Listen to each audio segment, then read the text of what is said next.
Yang dipermasalahkan Komnas HAM adalah karena orang ini saat itu dia di dalam pengawasan polisi. Jadi kan dia sudah dimasukkan dalam mobil polisi. Nah itu yang dipermasalahkan itu, sehingga menjadi tanggung jawab polisi. Seharusnya dia tidak boleh sampai meninggal seperti itu.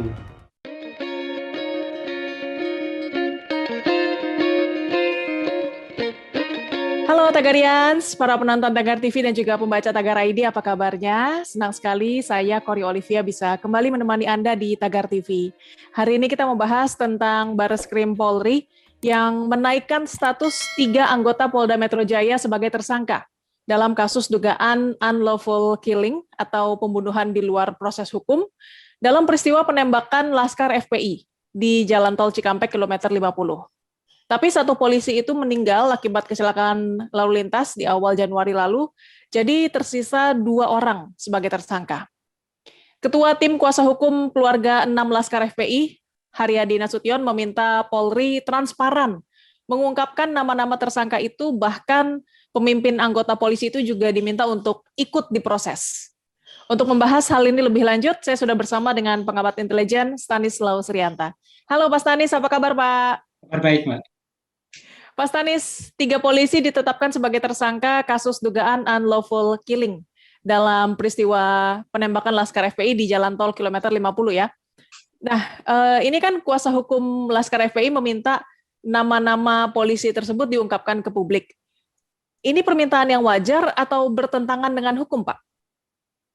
Saya kira kalau itu sudah masuk menjadi ranah publik dan itu masalah-masalah yang cukup serius, bisa juga diungkap, tetapi memang harus menghargai juga hak-hak yang misalnya tersangka itu harus dihargai hak-haknya, harus dihargai kira-kira apakah itu melanggar peraturan atau tidak itu loh. Tapi kalau misalnya dalam proses ini kira-kira ada yang dianggap janggal atau dianggap merugikan satu pihak, pihak yang dirugikan itu bisa melakukan pra peradilan. Ya. Polisi-polisi itu kan dalam posisi membela diri ya Pak ya, karena Laskar Ya. FPI disebut membawa senjata api. Tapi kenapa mereka ujung-ujungnya dijadikan tersangka juga Pak? Ya, karena memang itu rekomendasi juga kan, rekomendasi dari Komnas HAM, kemudian berdasarkan dari hasil penyidikan. Jadi saya kira itu wajar-wajar saja. Jadi kalau misalnya nanti salah atau tidak, apakah membela diri atau tidak, dibuktikan di pengadilan saja. Tetapi dalam hal ini Polri sudah transparan dan dia sudah melaksanakan rekomendasi Komnas HAM. Saya kira kita juga cukup apresiasi dengan apa yang telah dilakukan Polri hingga saat ini. Boleh dijelaskan Pak, apa sih unlawful killing itu Pak? Ya itu kan semacam melakukan kejahatan dan dianggap menimbulkan kerugian bagi pihak pihak lain atau masyarakat. Nah, yang dipermasalahkan Komnas HAM adalah karena orang ini saat itu dia di dalam pengawasan polisi. Jadi kan dia sudah dimasukkan dalam mobil polisi. Nah, itu yang dipermasalahkan itu, sehingga menjadi tanggung jawab polisi. Seharusnya dia tidak boleh sampai meninggal seperti itu.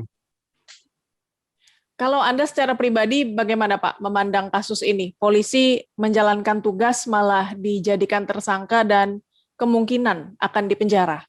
Ya ini situasinya memang sulit saat itu. Kita tidak tahu apa yang di lapangan, tetapi ketika hasil rekonstruksi kan memang saat itu situasinya cukup sulit, bahkan ada senjata juga dari kedua belah pihak. Ketika orang sudah berhadapan dengan senjata, ini memang semua kemungkinan bisa terjadi.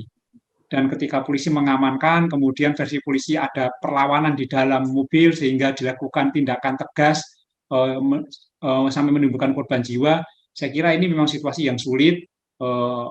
Paling baik memang yang terjadi saat ini dibuktikan di pengadilan. Apakah nanti bersalah atau tidak akan dibuktikan di pengadilan. Belum tentu yang menjadi tersangka juga bersalah kan itu kan. Tapi berdasarkan bukti-bukti yang ada, dinyatakan sebagai tersangka, diuji di pengadilan, kalau bersalah akan dihukum, kalau tidak akan dibebaskan. Baik, ini pertanyaan terakhir Pak. Menurut Anda pelajaran apa yang bisa dipetik dari peristiwa Laskar FPI di Jalan Tol ini?